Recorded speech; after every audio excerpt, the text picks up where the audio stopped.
N epitaph is written by, इसका मतलब होता है कि एन एपिटाफ जो चैप्टर हमारा है वो लिखा गया है, किसके द्वारा लिखा गया है? तो इसके लिए आपके पास ऑप्शन होंगे A John Donne, B John Keats, C Walter de la Mare और डी नन।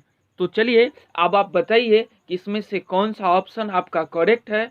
तो मैं आपको बता देता हूं कि इसमें करेक्ट आंसर होगा सी, यानी वाल्टर डीला मेयर।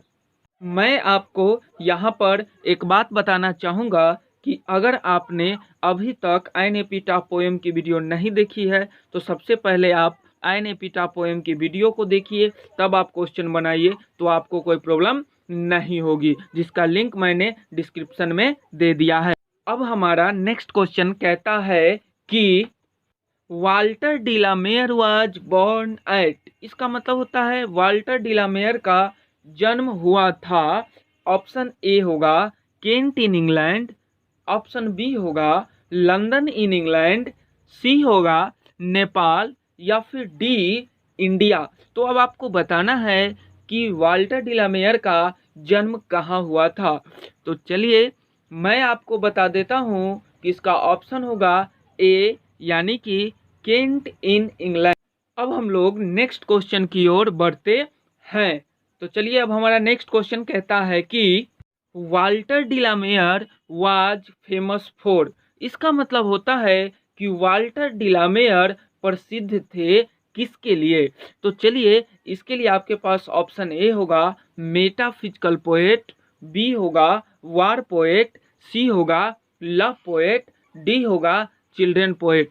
तो मैं आपको बताना चाहूँगा कि मेटाफिजिकल पोएट वैसे कवि को कहते हैं जो कवि लव या फिर नेचर पर लिखते हैं। आपको याद है कि मेटाफिजिकल पोएट जॉन डन थे, और वार पोएट वैसे कवि को कहते हैं जो वार यानी कि युद्ध पर लिखते हो, वैसे कवि को वार पोएट कहते हैं।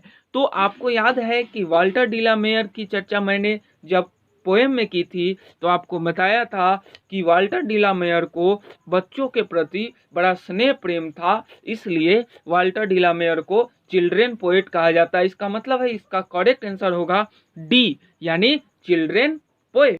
अब हमारा नेक्स्ट क्वेश्चन कहता है कि in this poem the poet talks about, इसका मतलब होता है कि इस कविता में कवि बात करते हैं बारे में, तो किसके बारे में बात करते हैं? इसके लिए आपके पास ऑप्शन होगा A sister, B boy, C girl, D a beautiful lady. तो अब आपको बताना है कि कवि इस पोएम में किसके बारे में बात करते हैं, जो गुंबद के नीचे थी। तो अब आपको बता देते हैं कि इसका करेक्ट आंसर होगा डी, यानी कि अ ब्यूटीफुल लेडी। अब हमारा नेक्स्ट क्वेश्चन कहता है कि द वर्ड क्रम्बल मीन्स, इसका मतलब होता है कि वर्ड क्रम्बल का मतलब होता है। तो क्या मतलब होता है, इसके लिए आपको ऑप्शन देखना है। फर्स्ट ऑप्शन कहता है बर्थ, बी में हमारा कहता है ब्रेकअप, सी कहता है डेथ, डी कहता है लाइफ। अब आपको बताना है कि इसमें से क्रम्बल वर्ड जो है का मतलब क्या होता है। तो इसका करेक्ट आंसर होता है सी, यानी कि डेथ। क्रम्बल का मतलब होता है डेथ। आपको याद है कि जब हम लोग एन एपिटाफ पोएम पढ़ रहे थे तब कवि कहते हैं कि एक दिन जब मैं क्रम्बल हो जाऊंगा, यानी जब मैं टूट जाऊंगा, मेरी मौत हो जाएगी, तब तुम्हें कौन याद करेगा। इसलिए इसका जो क्रम्बल का मतलब होता है वो होता है डेथ। तो चलिए अब हम नेक्स्ट क्वेश्चन की ओर बढ़ते हैं, और हमारा नेक्स्ट क्वेश्चन कहता है कि वाल्टर डिलामेयर वाज ए, इसका मतलब होता है कि वाल्टर डिलामेयर एक थे। तो कैसे थे? तो इसके लिए आपके पास ऑप्शन होगा A metaphysical poet, B classical poet, C modern poet और डी रोमांटिक पोएट। तो अब आपको बताना है कि वाल्टर डिलामेयर कैसे कवि थे। तो चलिए मैं आपको बता देता हूँ कि इसका करेक्ट आंसर होगा सी, यानी मॉडर्न पोएट थे वाल्टर डिलामेयर। मैं आपको यहाँ पर एक बात बताना चाहूँगा कि यदि आप इस चैनल पर नए हैं तो इस चैनल को सब्सक्राइब कर दे और बेल आइकन को दबा दे, ताकि हमारी नई वीडियो का नोटिफिकेशन सबसे पहले आप तक पहुंचे। तो चलिए आगे बढ़ते हैं। अब हमारा नेक्स्ट क्वेश्चन कहता है कि that lady was belonged to, मतलब वह लेडी बिलोंग्ड करती थी, मतलब कि वह लेडी आती थी, कहाँ से आती थी? तो इसके लिए आपके पास ए ऑप्शन होगा नॉर्थ कंट्री, बी होगा वेस्ट कंट्री, सी होगा रूस, डी होगा भूटान। अब आपको बताना है कि वह लेडी कहाँ की थी। तो चलिए इसका करेक्ट ऑप्शन होगा बी, यानी कि बेस्ट कंट्री। तो चलिए आगे बढ़ते हैं अब नेक्स्ट क्वेश्चन की ओर।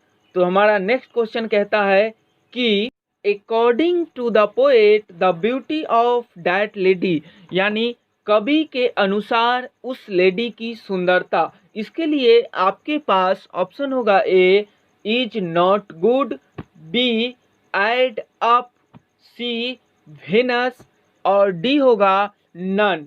तो आपको बताना है कि कौन सा आंसर करेक्ट होगा। तो मैं आपको बता देता हूँ कि इसका करेक्ट आंसर होगा सी वेनिसेस, मतलब कि गायब हो जाता था। आपने पोयम में देखा था कि कवि ने कहा था कि सुंदरताएं एक समय पर आती है और वो गायब हो जाती है, इसलिए इसका करेक्ट आंसर होगा हमारा सी। तो चलिए अब हम नेक्स्ट क्वेश्चन की ओर आगे बढ़ते हैं। Walter de la Mare was dead in dash, मतलब कि वाल्टर डी ला मेयर की मौत हुई थी डैश में। तो अब इसके लिए आपके पास ऑप्शन होगा ए 1956, बी 1952, सी 1960, डी 1988। अब आपको बताना है कि वाल्टर डी ला मेयर की मौत कब हुई थी। तो चलिए मैं आपको बता देता हूँ कि वाल्टर डी ला मेयर की मौत 1956, यानी कि इसका करेक्ट आंसर होगा ए 1956 में हुआ था। तो चलिए अब हम नेक्स्ट क्वेश्चन की ओर बढ़ते हैं। हमारा नेक्स्ट क्वेश्चन कहता है कि वेयर डिड दैट लेडी लाई, मतलब कि वह लेडी कहाँ लेटी हुई थी, वह औरत कहाँ लेटी हुई थी। तो चलिए आपको इसके लिए ऑप्शन होगा ए इन द ऑफिस, ऑफिस में, बी इन द बस, बस में, सी ऑन द रूफ, छत पर, डी इन एपिटाफ, यानी एपिटाफ मतलब गुंबद में। तो अब आपको बताना है कि वह लेडी कहाँ लेटी हुई थी। तो चलिए अब हम आपको करेक्ट आंसर बताते हैं डी, यानी कि इन एपिटाफ। आपको याद है कि वह लेडी की मौत हो चुकी थी, उसके ऊपर बनाए गए स्मारक के सामने खड़े होकर वाल्टर डी ला मेयर उनको याद करते हैं, इसलिए फिलहाल में लेडी वह एपिटाफ के अंदर है, यानी उसकी मौत हो चुकी है। तो चलिए आगे बढ़ते हैं। अब नेक्स्ट क्वेश्चन हमारा कहता है कि Walter de la Mare was born in dash, यानी कि वाल्टर डी ला मेयर का जन्म हुआ था डैश में। तो इसके लिए आपके पास ऑप्शन होगा ए 1817 यानी 1817, बी 1630 यानी कि 1630, सी 1850 1850, डी 1873 यानी कि 1873। तो अब आपको बताना है कि इसमें से कौन सा ऑप्शन करेक्ट है। तो चलिए मैं आपको बता देता हूं कि इसका करेक्ट आंसर होगा डी, यानी कि 1873 में वाल्टर डी ला मेयर का जन्म हुआ था। अब हमारा नेक्स्ट क्वेश्चन कहता है कि the poet expresses his sad feeling for a dash, यानी कि कवि जो है वो दुख व्यक्त करते हैं एक डैश के लिए। किसके लिए दुख व्यक्त करते हैं? तो चलिए आपके पास ऑप्शन होगा A boy, B child, C girl, D lady. तो आपको बताना है कि कौन सा ऑप्शन करेक्ट होगा। तो चलिए जल्दी से सोचिए और मैं बता देता हूं कि इसका करेक्ट आंसर होगा डी, यानी कि लेडी। तो चलिए अब हमारा नेक्स्ट क्वेश्चन कहता है कि according to the poet she was the dash lady, मतलब कवि के अनुसार वह जो लेडी थी वो डैश थी। इसके लिए आपके पास ऑप्शन होगा A honest, B beautiful, C most beautiful और डी इंटेलिजेंट। तो आपको बताना है कि इसमें से कौन सा ऑप्शन करेक्ट होगा, वह लेडी कैसी थी। तो चलिए मैं अब आपको बता देता हूँ मोस्ट ब्यूटीफुल लेडी, यानी कि इसका करेक्ट आंसर होगा सी। तो अब हमारा इस चैप्टर का सारा VVI क्वेश्चन खत्म होता है। आपको यह वीडियो कैसा लगा आप मुझे कमेंट में बताएं। अगर आप इस चैनल पर नए हैं तो सब्सक्राइब कीजिए। Thank you for watching.